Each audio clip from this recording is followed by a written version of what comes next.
thank you very much, and I'd be happy to entertain your questions. I have a question. Oh, yeah. You use the phrase, people of the book, and I'd like you to elaborate. Is there a single book?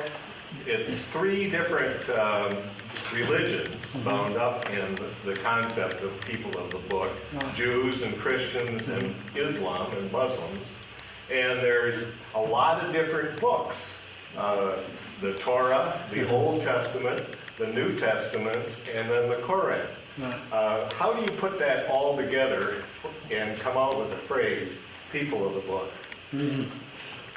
Well, I mean, referring to the books that's where the people of the book phrase comes from, is referring to the books, the Torah and the New Testament and the Quran.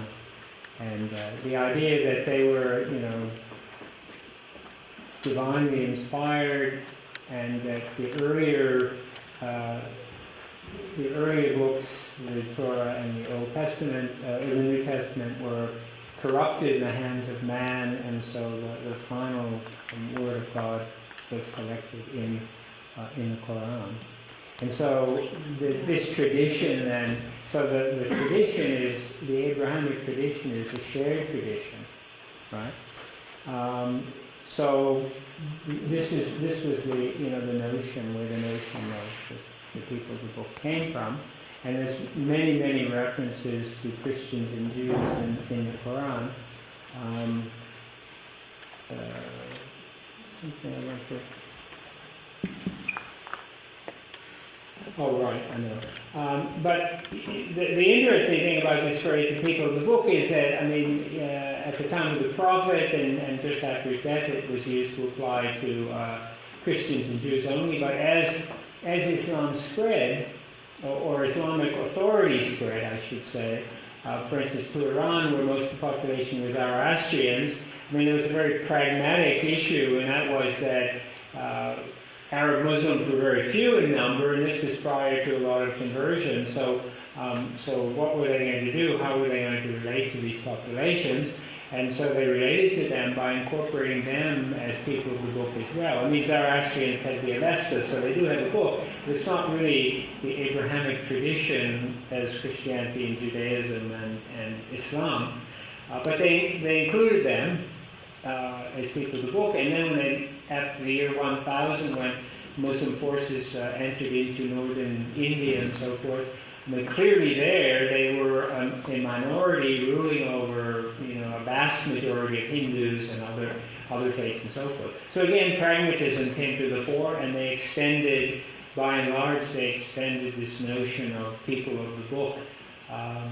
Now, those who really interpreted that phrase very narrowly would scratch their heads and think, how can you incorporate Hindus as people of the book?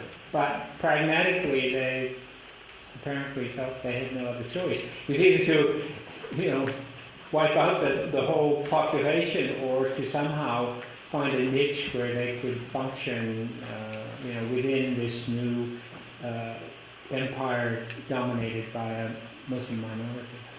Yeah. Yes?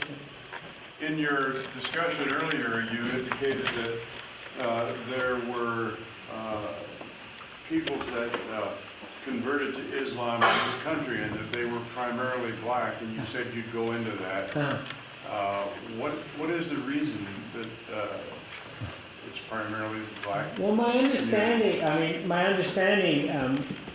is that there are several reasons.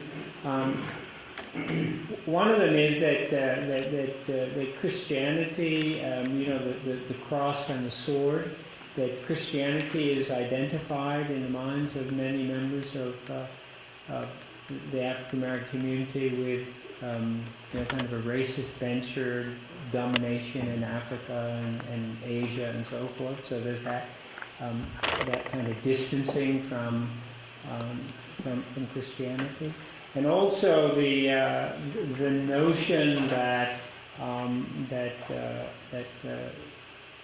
Islam in its purest form there has been traditionally much less racism than evident in other religious faiths. So It's not to say that there never has been any racism in Muslim communities, but it's it's been of a different nature than in say in the West and so on. So that this is I mean, this is aside from the particular theological message which may be attractive, and that I don't know. But as far as these historical factors, that these have been influential. Yeah. Did you hear the news from Saudi Arabia today? No. The king has announced that women will be allowed to vote. Uh-huh. They become candidates, and they can be on the consultative legislative council Uh-huh. to the king. No, I didn't hear that. Could you repeat what he said? Oh, I'm sorry. He said there was an announcement today that in Saudi Arabia the king said that women would be allowed to vote and to serve on the consultative council, right? They were consultative. Run for office. And also run for In office. 2015. In 2015. Yes.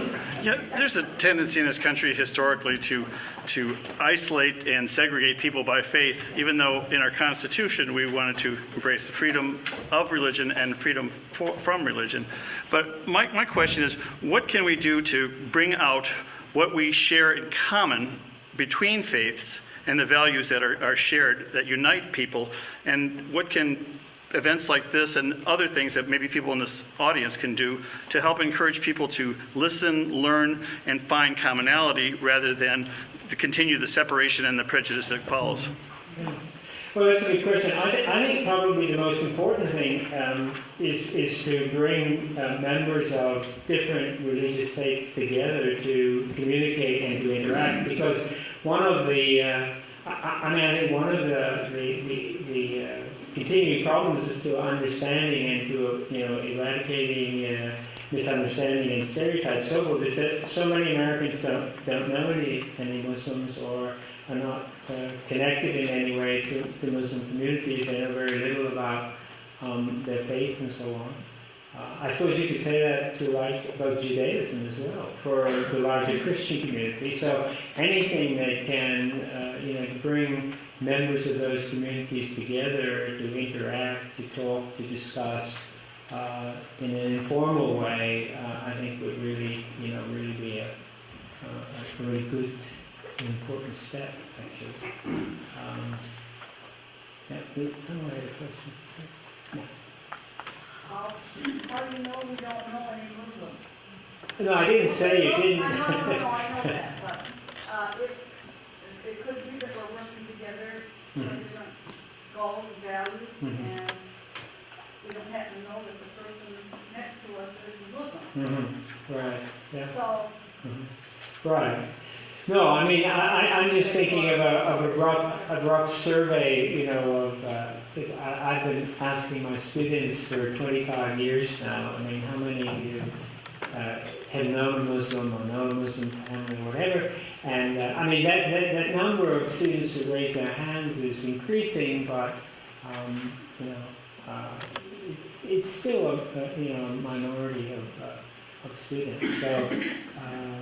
That's something to be encouraged and to be worked upon, and that's something that anyone can do. I mean, our Muslim communities in this region, there's a Muslim community here in Muskegon, I believe, and then there's also Muslim communities in Grand Rapids and so on. So, and they're quite. I'm not familiar with the community here, but I know the communities in Grand Rapids are quite open to having people who are not members of the community come and visit and interact with them and so forth. So that's something that is easily available to whoever wishes to pursue that. Yeah.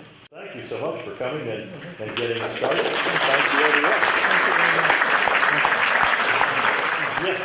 Also, we'd like to, just like the Muslim community in Grand Rapids, we'd like to invite you out to Islamic Center here in Muskegon, 2444 Peck Street. Park Street. Sorry, Park Street. So you're all invited. You're all welcome to come. In Friday, 2 o'clock, Friday.